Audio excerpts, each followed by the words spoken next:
a plus de 30 ans, j'ai fait une chute sur les deux genoux. On était en vacances et puis bon, c'est passé comme ça, même si c'est toujours resté un peu douloureux. Et puis, il y a 5, 6 ans, le genou droit, non, de gauche, me faisait très très mal. Et bon, ça a duré un certain temps d'aller de médecin en médecin, d'examen en examen. Et finalement, c'était une fissure du ménisque, bon, qui devait être opérée. Mais Jésus m'a guéri. Alors, le genou droit, ça fait 6, 7 mois. Là, c'était la nuit qui me faisait souffrir. Alors, tous les jours, pratiquement tous les jours, 3, 4 heures du matin, je me réveillais tellement j'avais mal au genou. Alors, il fallait que je me lève, que je marche et voilà. Donc, mais de la journée, en fait, il ne m'embêtait pas. Donc, j'ai jamais demandé pour compris. Mais il y a un mois, j'étais assise là et puis je me suis levée pour la prière et Pierre a prié pour moi. Et puis, je ne sais pas, quand il a prié, il a senti qu'il y avait une chaleur dans le genou. Moi, j'ai rien senti, mais lui, oui. Et puis, le genou est... Maintenant, j'ai plus mal. Mais alors, là, plus mal du tout. J'espère que vous êtes bien ce soir, vous êtes bien à votre place là où vous êtes confortable. Je veux aussi saluer tous nos amis internautes qui sont là ce soir, qui sont présents avec nous en direct. Alors, soyez les bienvenus avec nous. Vous n'êtes pas en présentiel, mais on est ensemble parce qu'on veut glorifier le nom de Jésus et on est venu parce qu'on a besoin de quelque chose ce soir. On a besoin d'être touché dans notre corps, mais aussi dans notre âme et aussi dans notre esprit. On a besoin d'avoir un changement radical dans notre vie parce que c'est cela qui fait que nous pouvons vivre une vie différente. Alléluia. Nous pouvons vivre une vie différente de toutes ces personnes qui sont autour de nous, qui sont merveilleuses, mais qui cherchent une solution à leur vie. Est-ce que c'est vrai? On connaît des gens, n'est-ce pas, qui sont constamment dans le besoin, qui sont constamment en train de chercher quelque chose qui doit changer dans leur vie et ils n'arrivent pas à trouver la solution. Il y en a qui cherchent dans la drogue, dans l'alcool, dans la pornographie, dans l'occultisme.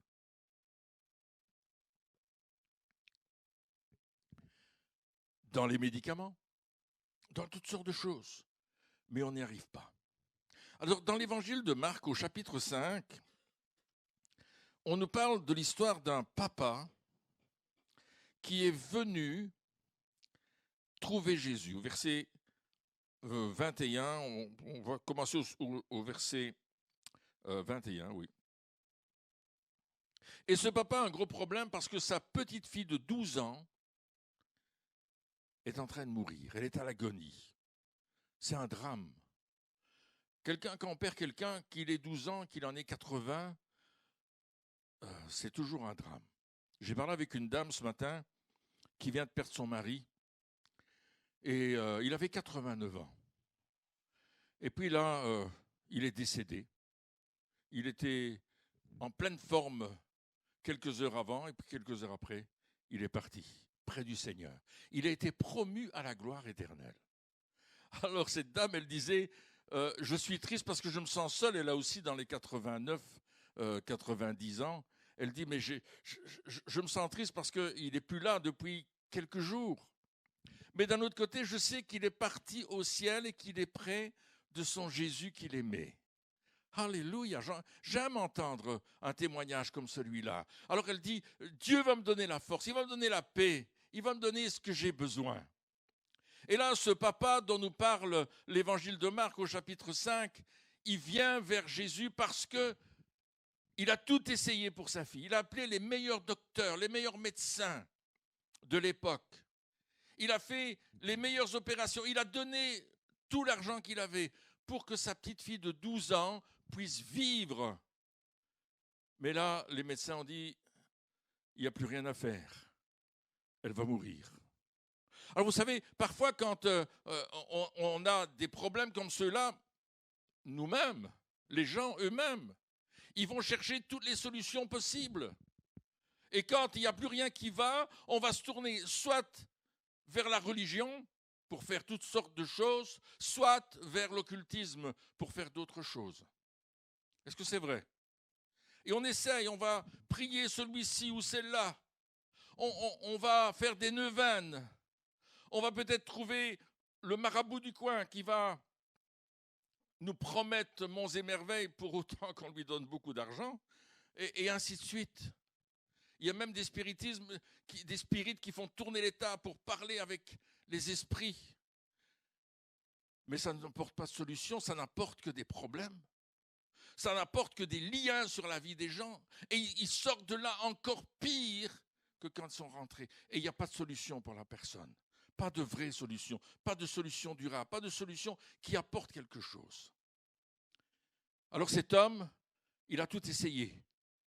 Peut-être, comme il était responsable de la synagogue, peut-être qu'il a essayé la Kabbale. Peut-être qu'il a essayé toutes sortes de choses ésotériques. Mais là, lui, le responsable de la synagogue, lui, le juif pur et dur, qui a sa religion personnelle, il va courir voir Jésus. Jésus qui est le plus contesté de son époque. Jésus était quelqu'un de contesté par les religieux. Vous savez ça?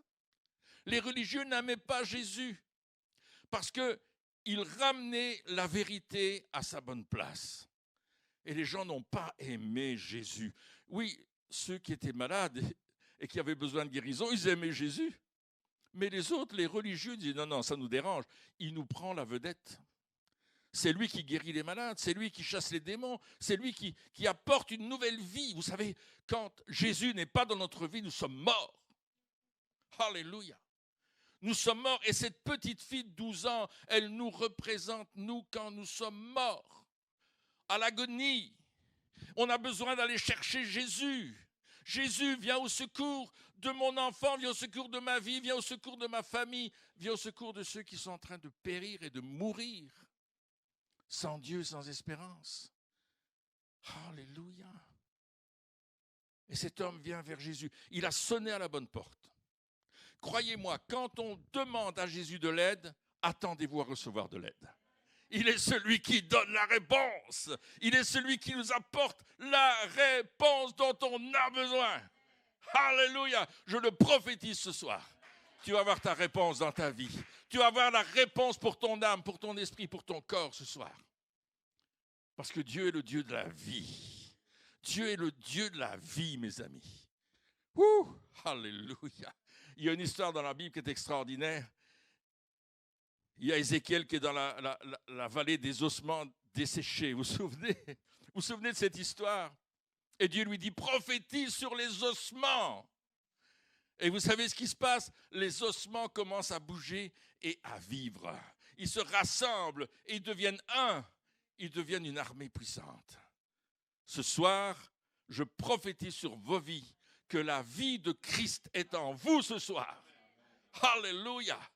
Et il est en train de faire quelque chose qui va vous dépasser. Glory to God. Almighty God. Alléluia. Oh, j'aime Jésus. Est-ce que vous aimez Jésus? Alléluia. Écoutez, quand je suis en train de prêcher ce soir, il est déjà en train d'agir dans vos os. Je commande que tous les os qui font mal, les articulations, aujourd'hui, maintenant, sont touchés par la puissance de Jésus-Christ. Alléluia. Il touche vos épaules, vos genoux, vos hanches, vos chevilles, vos mains. Alléluia. He's doing that now. Il le fait maintenant. Woo! Hallelujah. Praise the Lord. Glory to God.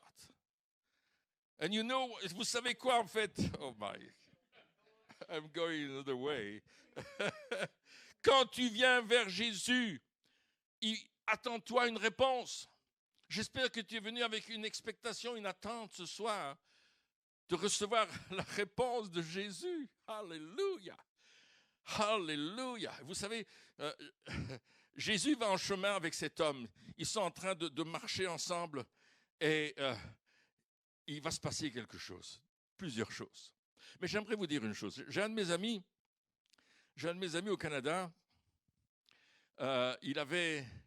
C'était l'hiver. Vous savez, les hivers sont froids là-bas. Hein? Et sa maison est assez isolée de la ville. Et sa petite fille avait de la fièvre. Et il avait prié pour sa petite fille et la fièvre ne partait pas. Et il était embêté pour sa petite fille. Elle était bébé encore. Et il priait pour elle et il dit, Seigneur, j'aimerais que la fièvre tombe. Et puis malgré les médicaments, les suppositoires et le sirop, il n'y a rien qui change. Elle tousse, elle a de la fièvre, ça ne va pas. Et puis, alors qu'il est en train de prier dans son salon, et sa petite fille est couchée dans son lit, il prie, et il est avec son épouse, en train de prier. Et puis le Saint-Esprit lui dit, allume la télévision. Ben ça, c'est quelque chose de drôle. Hein? Il allume la TV et il tombe sur un téléévangéliste. Et au moment où il allume la TV, le téléévangéliste dit, votre fille est malade à la maison, elle a de la fièvre, amenez-la devant l'écran et elle va être guérie ce soir. Ah, il est allé chercher sa petite fille, il l'a pris devant l'écran et là, de la TV, et le pasteur a commencé à prier. Maintenant, je chasse la fièvre au nom de Jésus. Et vous savez quoi? La fièvre est partie. Et la petite fille était complètement guérie. Alléluia. Une autre fois, on était au Québec et puis la petite fille avait grandi, était devenue adulte, mariée. Et vous savez, les hôpitaux, c'est pas comme chez nous. Même si les soins sont gratuits, parfois tu attends 3 jours avant d'être reçu dans un hôpital en urgence. Donc c'est des drôles d'urgence. Hein? Alors, la petite fille, la jeune fille qui est devenue une femme, elle est mariée. Et puis mon ami, c'est Luc Gingras, pour ceux qui le connaissent, il m'appelle, il dit, Pierre, viens vite parce que Adassa, c'est le nom de sa fille, elle a une appendicite. Alors, on était justement pas loin de chez eux, donc on est allé et on a prié pour Adassa. Et puis le lendemain, il m'appelle, tu sais, il dit, il n'y a plus d'appendicite. Elle a disparu. Quand tu appelles Dieu au secours, il répond à ta prière.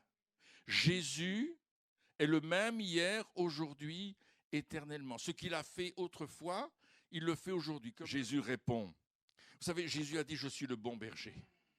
Je donne ma vie pour mes brebis. Et je suis venu afin que mes brebis aient la vie et qu'ils l'aient en abondance. Mais c'est vrai qu'on se dit qu'aujourd'hui, il y a peu de gens qui ont cette vie abondante, cette vie en Jésus-Christ, cette vie réelle. Parce qu'il y a des choses à changer dans nos vies. Il y a le péché qui nous sépare de Dieu, qui nous empêche d'avoir cette relation avec Dieu. Le péché qui nous empêche de vivre une relation profonde avec Dieu. C'est pour ça que Jésus est venu. On l'a chanté tout à l'heure. Il a pris nos péchés à la croix. Il est mort pour moi, il est mort pour toi. Il est mort pour te sauver. Il suffit de lui donner ton cœur. Il n'est pas question de religion, il est question d'une relation avec Jésus. Il est question de croire ce que la Bible dit. Par la foi, je vais recevoir le salut éternel. Alors revenons à Jairus, qui est sur la route avec Jésus, et il y a une foule qui suit Jésus. Il y a toujours beaucoup de gens qui suivent Jésus. Et là, il y a quelqu'un qui arrive et qui dit à Jairus, n'importune pas le maître, ta fille est morte. Oh, ça c'est une nouvelle terrible. C'est une nouvelle qui te glace les os. Parce que l'objet de sa démarche, c'est d'avoir sa fille qui vit. Et là, quelqu'un vient lui dire, ne va pas embêter le maître, c'est pas le peine de le déranger, il ne faut pas qu'il vienne plus loin, ta fille est morte. C'est une mauvaise nouvelle. La question que je me suis posée, c'est comment est-ce que nous réagissons aux mauvaises nouvelles? Lorsque la pandémie a été annoncée en mars 2020, vous vous souvenez, on venait juste de terminer 2019, on avait commencé 2020, on a mis un pied dans le mois de janvier, puis février, puis on arrive à mars, et là on nous dit, on ferme tout, vous ne pouvez plus marcher. Et on fait marche arrière, on ne saurait pas, c'est trop tard. Tout le monde est atteint du virus. Alors il y a quelqu'un qui m'a dit, moi quand j'ai entendu ça, j'ai fermé portes et fenêtres, je me suis barricadé, et je me suis dit, je vais mourir. Et la personne avait tellement peur qu'elle a manqué de mourir. De peur. Elle n'avait pas le Covid, elle n'a jamais eu le Covid. Mais elle avait tellement peur. La peur, la crainte, c'est le principal ingrédient que Satan utilise pour détruire notre foi et détruire la vie de chacun d'entre nous. Il te met la pétoche. C'est ça qu'on dit? T'as peur! T'as peur! Wow! Et tu te dis, oh, et j'imagine ce papa Quelqu'un lui dit, va plus embêter le maître, c'est fini, c'est terminé. Je vais vous dire quelque chose, avec Jésus, il n'y a jamais rien qui est terminé. Alléluia. Avec Jésus, rien n'est terminé, rien n'est fini. Alléluia. Glory to God. Parce que la Bible dit qu'à Dieu, tout est possible. Dites-le avec moi. À Dieu, tout est possible. Et ce soir, c'est ce qui va se passer. Les personnes qui sont venues annoncer la mauvaise nouvelle, ils ne peuvent rien faire pour aider Jairus. Tout ce qu'ils peuvent faire, c'est préparer les funérailles. C'est tout ce qu'ils peuvent faire. Ils peuvent juste préparer l'enterrement de la petite fille. Le reste, ils ne peuvent pas l'aider. Ils ne sont pas capables, ils n'ont rien pour l'aider. Mais ils ont oublié que Jésus, ce n'est pas n'importe qui. Jésus a dit un jour, je suis la résurrection et la vie. Celui qui croit en moi vivra quand même, il serait mort. Alléluia. Oh, Jésus est en train de dire une grande vérité là. Ça se trouve dans l'évangile de Jean, chapitre 11. Il dit, je suis la résurrection et la vie. Parfois, on pense que nous sommes morts dans nos péchés, dans nos offenses. Parfois, nous pensons que nous sommes morts dans nos situations. Parfois, nous pensons qu'il n'y a pas de solution. Mais c'est sans compter sur ce que Jésus a dit. Nous avons à croire ce que Jésus dit. Je suis la résurrection et la vie. Il veut ressusciter notre vie. Peu importe peu importe les témoignages catastrophiques que nous entendons, que nous recevons, auxquels nous faisons face parfois, Jésus a dit qu'il était la résurrection et la vie. Amen. Et il dira dans le Proverbe 18 et verset 21 quelque chose d'intéressant. La vie et la mort sont au pouvoir de la langue, et ceux qui l'aiment et s'y livrent en mangeront les fruits et subiront les conséquences de leurs paroles. Faisons attention à ce qu'on déclare. Christine, mon épouse qui est là-haut, ma tendre et belle épouse, elle a eu 7 hépatites virales. Bien sûr, le médecin a dépisté ça, et puis elle a pris, bien sûr, des médicaments, mais on a prié pour elle. Dès le début, on lui a imposé les mains, et on a prié pour elle. Et en 10 jours, même pas, elle était guérie. Alors j'ai rencontré le médecin, et je lui ai dit, Christine a été miraculeusement guérie. Et puis le médecin m'a dit, non, Pierre, ça va revenir. Tous les ans, elle aura la même chose. J'ai dit, au nom de Jésus, j'annule vos paroles maintenant, ça ne reviendra jamais. Et vous savez quoi? Ça n'est jamais revenu. Amen. Alléluia. J'ai dit, non, je veux pas ça. Attention à nos paroles, attention à ce que nous disons, parce que ce que Dieu fait, il le fait bien. L'œuvre de Dieu est une œuvre parfaite. Alléluia. Dites-le avec moi. L'œuvre de Dieu est une œuvre parfaite. Alléluia. Voyez-vous, la peur, c'est l'opposé de la foi.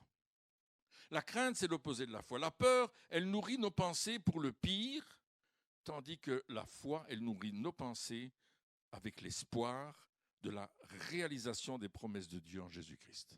Il y a une grande différence. La peur, elle nous paralyse. La foi, elle nous libère. La peur, elle nous empêche d'avancer, nous fait faire marche arrière. La foi, elle nous fait faire marche avant. Elle continue. On a la foi et on va remporter la victoire. La peur ouvre la porte du désespoir, n'est-ce pas? Aussi bien dans le temps présent que dans le temps futur. La crainte nous freine dans nos pensées, dans nos actions. Elle nous empêche d'accomplir ce pourquoi Dieu nous a appelés. Alors on va mettre cette peur de côté. Parce que pour le papa, c'est une mauvaise nouvelle. Mais ce qui est extraordinaire, c'est que Jésus n'a même pas écouté la mauvaise nouvelle. On ne dit pas Jésus a réagi comme ceci ou comme cela. On ne dit rien de tout ça. C'est même pas mentionné nulle part dans le texte. On ne dit pas Jésus réagit. Non. La peur dit tout est fini. La foi dit tout est possible. La peur dit tout est fini. La foi dit tout est possible. Alléluia. Oh, amen, vous auriez dû applaudir, vous avez raté quelque chose. Alors, ces gens-là sont venus vers notre ami, là, le papa, Jairus, et ils lui ont dit, Ne cède pas à la peur. Jésus lui a dit, ne cède pas à la peur, mais crois seulement. Tout ce que tu as à faire, c'est de continuer de croire en moi et en ma puissance. Jésus dit, n'aie pas peur, crois seulement. Mets ta foi en moi et crois dans ma puissance. Oh, mes amis, alléluia. Parfois, nous pensons que nous avons un petit Dieu. Vous avez remarqué? On pense qu'on a un tout petit Dieu comme ça, là. Oh, qu'il est petit, mon Dieu. Mais non, il est grand. Il est capable de faire n'importe quoi pour toi, parce qu'il t'aime. Il va le faire dans ton cœur, dans ton âme, dans ton esprit. Il va guérir tes blessures. Tellement de personnes sont blessées. Blessées par des paroles, blessées par des attitudes, blessées par toutes sortes de choses. Et c'est cet homme-là, il est blessé quand on vient lui dire, c'est pas la peine d'importuner le maître davantage. Mais Jésus a dit, ne les écoute pas, ne crains pas.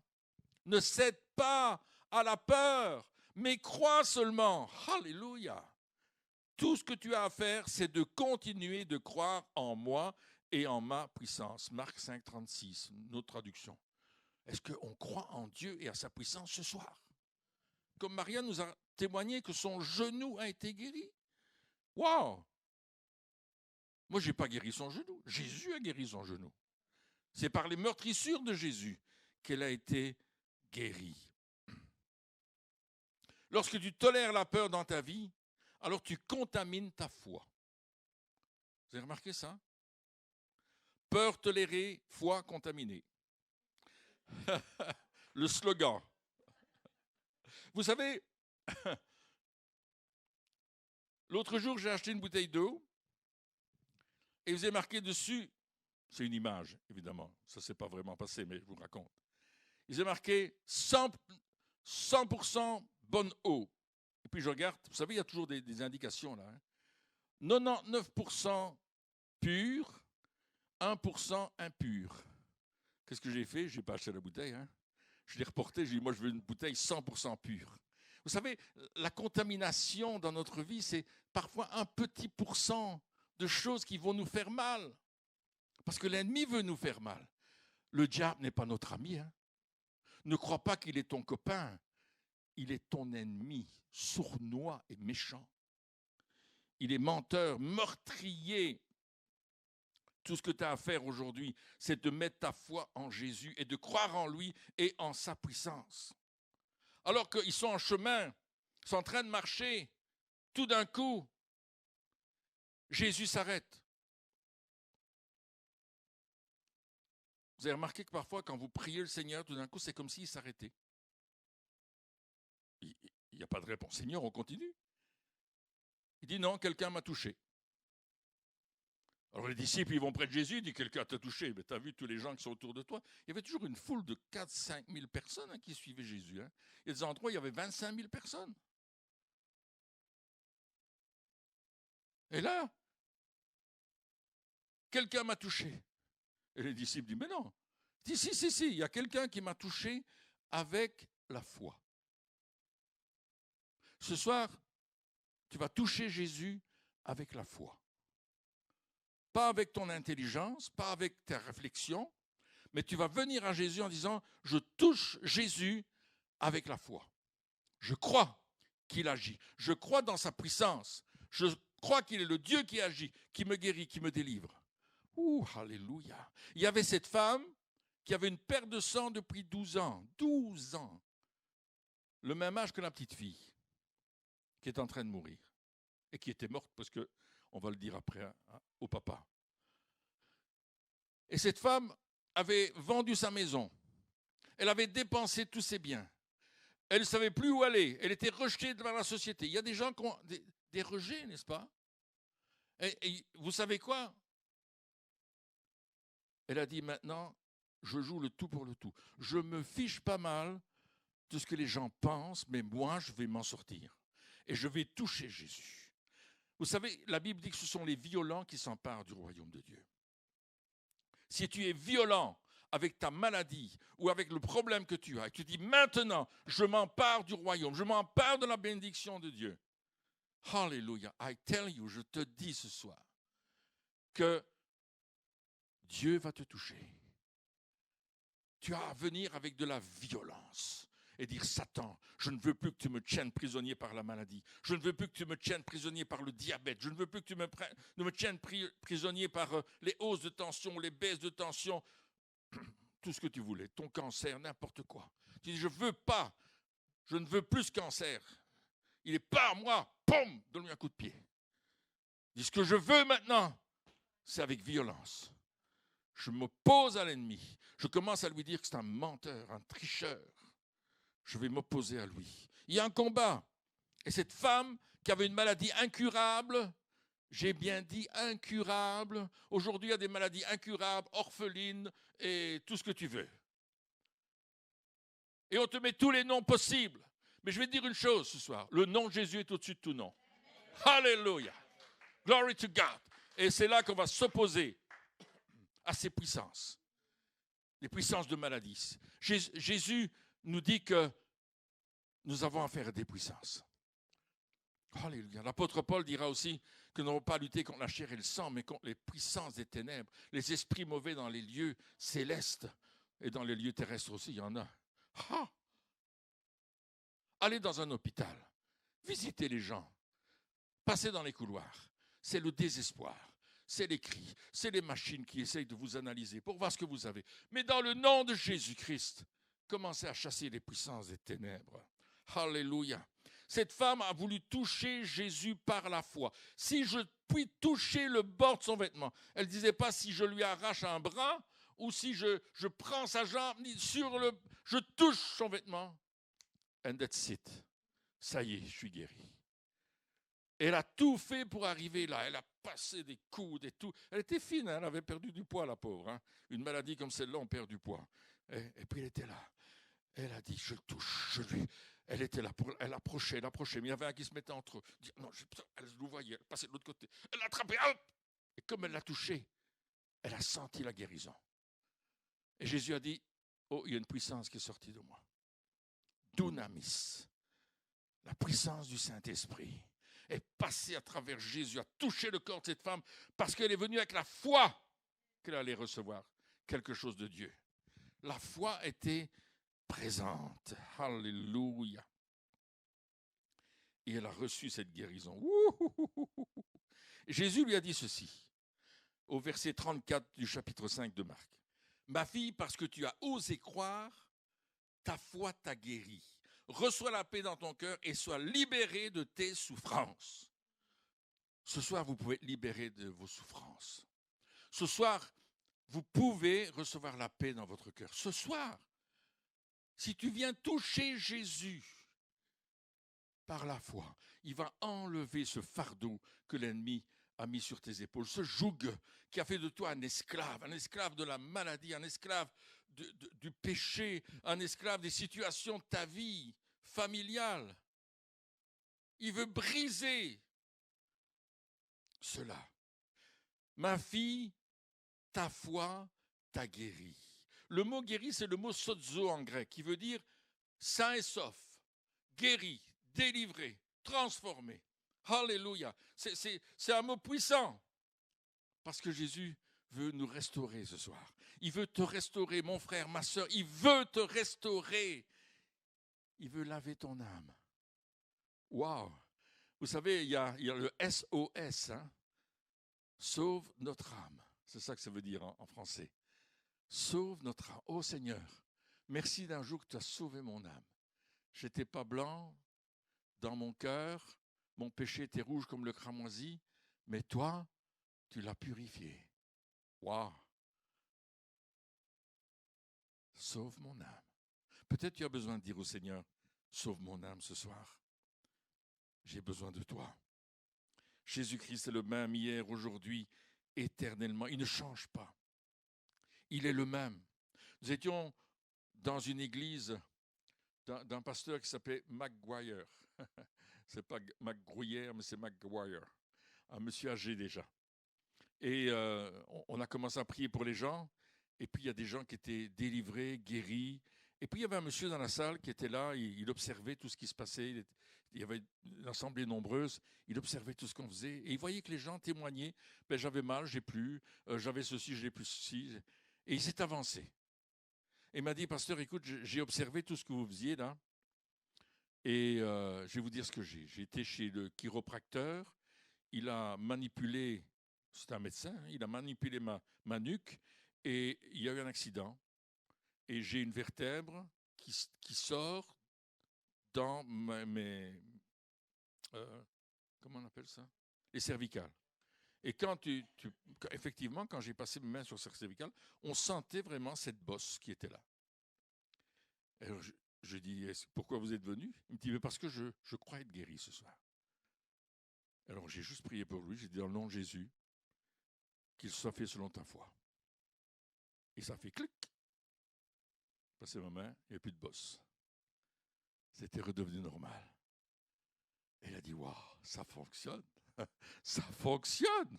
Je dis, merci Seigneur de ce que ça fonctionne quand c'est toi qui fais le travail. Parce que si ça avait été moi, je ne sais pas si ça aurait fonctionné. C'est votre foi qui active le bras de Dieu. Amen. C'est votre foi qui va activer le bras de Dieu. Voyez-vous, ils sont en chemin vers la maison et il se passe quelque chose. Et Jésus est en chemin avec vous aujourd'hui pour votre business, pour votre famille, pour votre santé, pour ce que vous avez prévu de faire, pour votre destinée. Il marche avec vous en chemin. Il est là pour toi, mon frère, ma soeur. Mets ta foi en lui. Mets pas ta foi dans un homme, mets pas ta foi dans quoi que ce soit, mets ta foi en Jésus. Parce qu'il veut toucher ta vie. Amen. La foi, c'est elle qui nous rend plus que vainqueurs. En Jean 5,4. En Jean 5,4. Tout ce qui est né de Dieu triomphe du monde. Voyez-vous, il parle de la nouvelle naissance. Si quelqu'un naît de nouveau, Jésus parle de la nouvelle naissance. Il dit, tu dois naître de nouveau. Tu dois avoir cette vie de Dieu en toi. Et comment est-ce qu'on la reçoit? Par la foi. Tu ne dois pas faire grand-chose. Tu ne dois pas commencer à faire des roulades par terre, des cumulés. Tu n'as pas besoin de faire ça. Hein? Je dis, Seigneur, je crois que tu es mort pour moi à la croix. Et vous savez, quand tu fais ça, il y a quelque chose qui se passe dans ton cœur. Quand il y a cette repentance qui vient en toi, la puissance du Saint-Esprit change ta vie. Alléluia. Alors, ce qui est intéressant avec Jaïrus, c'est qu'il marche avec Jésus, côte à côte. Je les imagine tous les deux sur le chemin et ils sont ensemble. Et Jésus lui a dit, ne t'occupe pas de ce qu'ils disent, crois seulement. Crois dans ma puissance, je vais agir. Et ils marchent ensemble vers la maison. Ils marchent ensemble vers la maison et ils arrivent à cette fameuse maison où il y a plein de personnes qui sont en train de, versets 38 à 40, ils arrivèrent à la maison du chapitre 5 de Marc, du chef de la synagogue, où Jésus vit une foule bruyante et des gens qui pleuraient et poussaient de grands cris. Les gens qui n'ont pas d'espoir, ils pleurent et poussent de grands cris. Il entra et leur dit, pourquoi faites-vous du bruit? Et pourquoi pleurez-vous? L'enfant n'est pas morte, mais elle dort. Et ils sont moqués de lui. Voyez-vous, ce sont souvent les personnes incrédules qui vont s'opposer à notre foi et nous faire passer pour des fous, des irresponsables, tout comme les amis et la famille de Jaïrus. Quand Jésus a dit, mais elle n'est pas morte, elle dort, ils ont dit, mais il est malade ce gars. Il n'était pas là quand elle a poussé son dernier soupir. Il n'était pas là quand...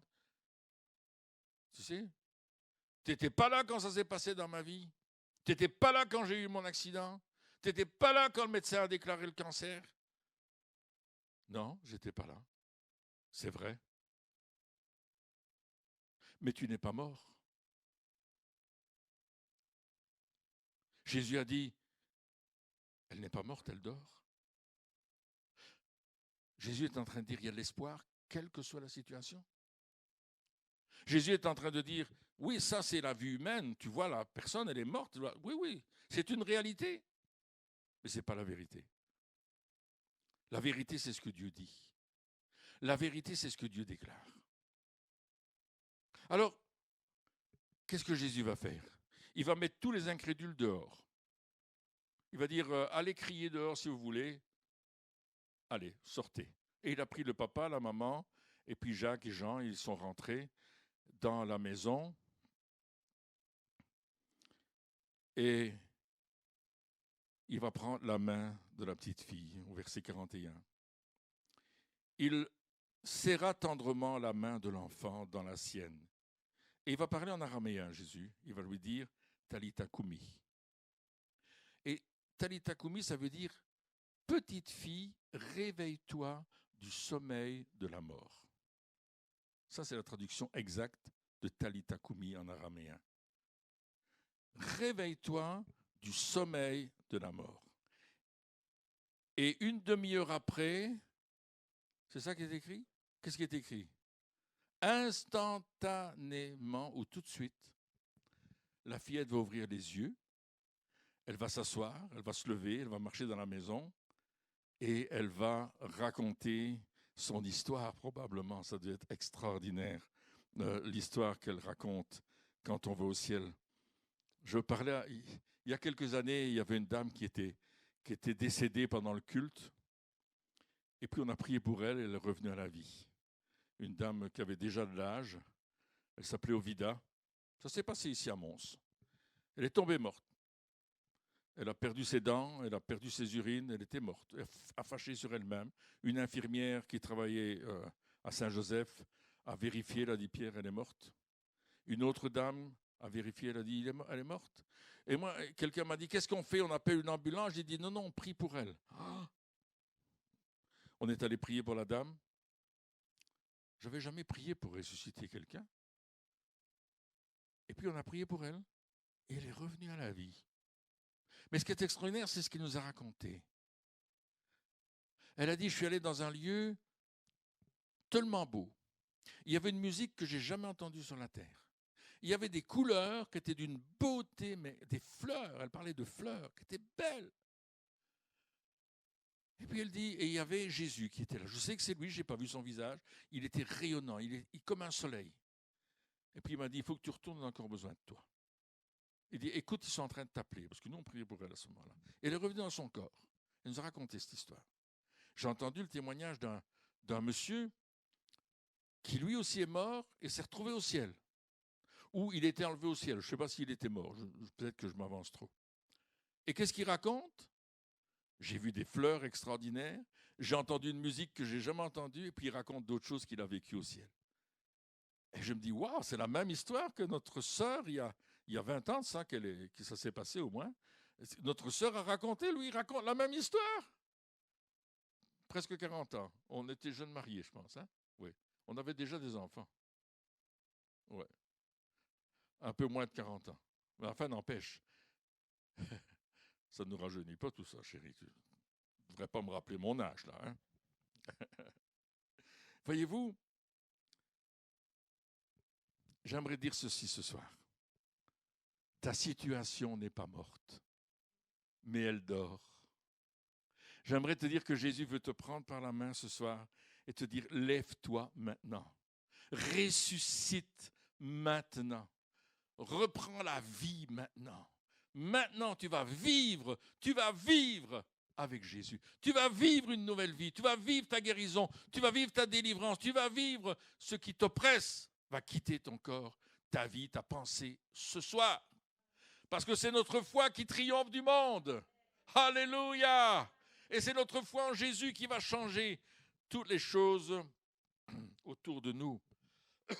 Celui qui a j'ai écrit ça, celui qui a ta destinée dans sa main marche aujourd'hui dans la direction de ta situation. Il vient avec sa solution, il vient avec sa réponse. Est-ce que tu es prêt à recevoir ou est-ce que tu veux rester dans l'incrédulité? C'est une question forte, ça. Jésus te dit ce soir, crois seulement, ne donne pas autorité au doute, ne laisse pas le doute prendre ta vie, ne laisse pas le doute te détruire. N'empêche pas celui qui veut t'aider à changer ta vie. Laisse-le continuer. Ne doute pas, n'abandonne pas celui qui a décidé de ne jamais t'abandonner. Comprenez? N'abandonne pas celui qui a décidé de ne jamais t'abandonner. Jairus aurait pu dire en chemin, elle est morte, écoute Jésus, retourne à ta foule, là-bas, occupe-toi des gens, guéris les gens qui sont malades. Ne crains pas, crois seulement. Aujourd'hui, c'est le jour de ta guérison. Aujourd'hui, c'est le jour de ta délivrance. Aujourd'hui, c'est le jour de ta transformation. Tu as bien fait de venir ce soir. Jésus veut te toucher ce soir. Jésus veut toucher ta vie ce soir. Lorsque je priais pour cette rencontre ce soir, je disais, Seigneur, agis dans la vie de chacun, de ceux qui seront présents. Et puis j'ai des amis qui sont arrivés, ils ont dit, moi je suis venu parce que je m'attends à ce que Dieu agisse. Waouh, vous avez bien fait d'être là ce soir. Dieu va le faire ce soir. On va juste prier un instant. Et puis, je vais faire un appel. Et je vais simplement vous demander de vous avancer. Mais j'aimerais être certain que votre vie, vous l'avez donnée à Dieu. Que vous êtes né de nouveau. Que vous êtes né par la foi en Jésus-Christ. Encore une fois, je vous dis, ce n'est pas une religion, c'est de la nouvelle naissance. Et quand vous êtes né de nouveau, on va suivre Jésus. Lorsqu'on est né de nouveau, on commence à suivre Jésus. On commence à faire ce qu'il nous demande de faire. Il va nous demander de faire tout sortes de choses. La première chose qu'il nous demandera, c'est de passer par les eaux du baptême. Et puis de recevoir le baptême du Saint-Esprit. Et puis d'être avec des frères et sœurs pour se fortifier, pour s'encourager. On a besoin de vivre ces choses. Vous savez, c'est pas des choses anodines, ce sont des choses importantes. Prions ensemble. Seigneur, je te prie pour chacune ce soir. J'ai foi en toi que tu veux sauver, délivrer et guérir. Je sais, Seigneur, que plusieurs ont des combats avec eux-mêmes, des combats avec leurs pensées, des combats avec leur vie parce qu'ils ont des choses difficiles qu'ils ont passées. Mais au nom de Jésus-Christ, je m'oppose maintenant à tout ce que l'ennemi veut faire dans les cœurs. Je chasse tout esprit d'incrédulité, tout esprit de moquerie. Et j'appelle la vie maintenant et la vie en abondance. Et peut-être tu peux dire, Seigneur, ce soir, je crois. Je crois que tu es mort pour moi sur la croix. Je crois que tu as versé ton sang pour me sauver, pour que mes péchés soient pardonnés, pour que j'ai cette nouvelle relation avec toi. Et je te reçois dans mon cœur ce soir, comme mon sauveur. Et je fais de toi mon Seigneur. Je veux marcher avec toi. Peut-être quelqu'un a fait cette prière ce soir. Gardons nos têtes baissées un instant. Tu as peut-être fait cette prière d'inviter Jésus dans ta vie. Peut-être de revenir à Christ, de lui donner à nouveau ta vie. Et tu viens de faire cette prière entre toi et Dieu. J'aimerais que tu lèves ta main un court instant pour me dire, Pierre, j'ai fait cette prière. S'il y a quelqu'un qui est là, quelqu'un qui nous regarde à la télévision, écris-le. J'ai fait cette prière. Écris-le nous. Dis, Seigneur, je crois en toi. Maintenant, je te donne ma vie. Fais-le là où que tu sois, dans le monde entier. Je sais qu'il y a des gens qui nous regardent en Afrique, en Amérique du Nord. Il y a des gens qui nous regardent en Asie. Toi aussi, mon ami, c'est pour toi ce soir. Merci Jésus. Maintenant, j'aimerais prier pour les personnes qui sont malades ce soir. Quelle que soit la maladie qui était déclarée sur toi, quelle que soit la situation que tu vis, je veux simplement te dire que Jésus l'a porté à la croix. Il a porté cette maladie à la croix. Alors le Seigneur te dit ce soir, abandonne-moi cette maladie, laisse-la moi, donne-la moi, je vais la prendre.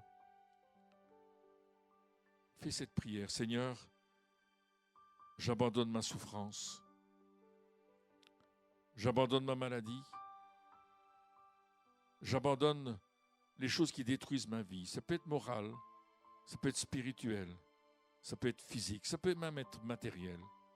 Je l'abandonne à tes pieds et je te fais confiance ce soir.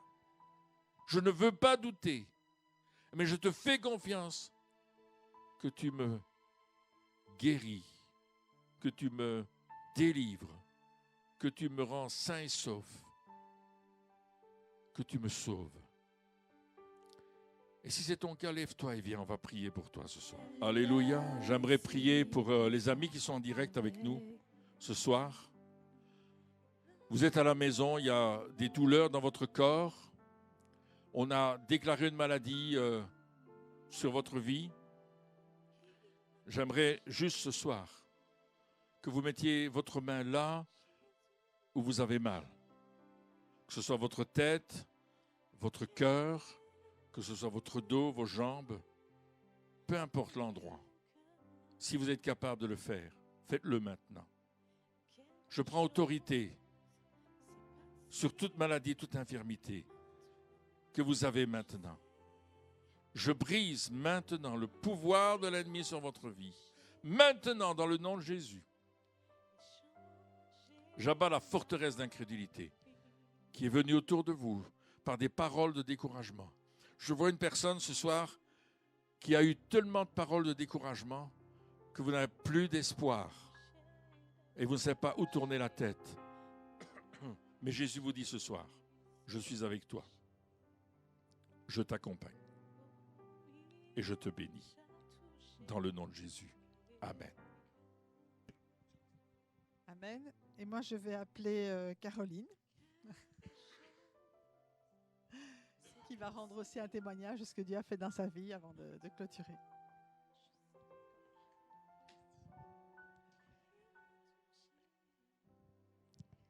Voilà, il y a 2 ans, ce qui m'est arrivé, c'était incroyable.